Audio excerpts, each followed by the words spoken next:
Ќе почнеме од градоначалникот. Градоначалник, што ќе биде како резиме на овој собир кој го свикавте на барање на жителите кои има претходно соберани потписи? Поразговаравме за проблемот кој што се соочуваат жителите на село Звегов и како генерален заклучок сите сме согласни да закажеме состанок со Министерството за животна средина и просторно планирање, да го истакнеме проблемот со кој што се соочуваат жителите и да видиме и Министерството, бидејќи Министерството е договорен орган, да ни укаже на кој начин проблемот би се решил во најбрз временски рок. Ваше завршно видување како иницијатори претходно на собора да се свика?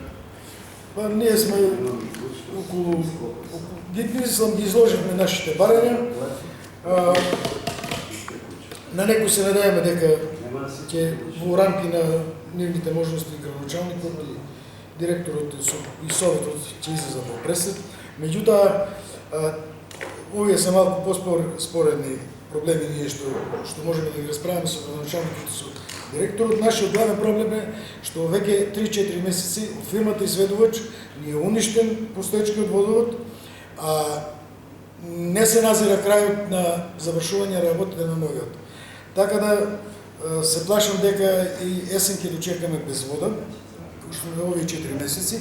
Меѓутоа трпението на населението при крај и доколку нема реакција од Министерството, веќе можеби и во крајот на оваа седмица на кај можеби ќе настапиме и порадикално со блокади на меѓународниот пат Македонија Република Бугарија и единствен начин на кој што можеме да извршиме притисок некој да се замисли во оваа земја и да види дека во 21 век да оставиш едно село, најголемо село во општината без вода, во човечки услови, на 40 степени е неиздржливо и неприфатливо. Мислам, тоа е што можеме да кажеме, понатаму ќе видиме како ќе се одвијат работите. Някој друг за крај нешто има да каже? Тоа се заклучоците, ќе излежат нашите аргументи и граѓаните од село Звегор се во право.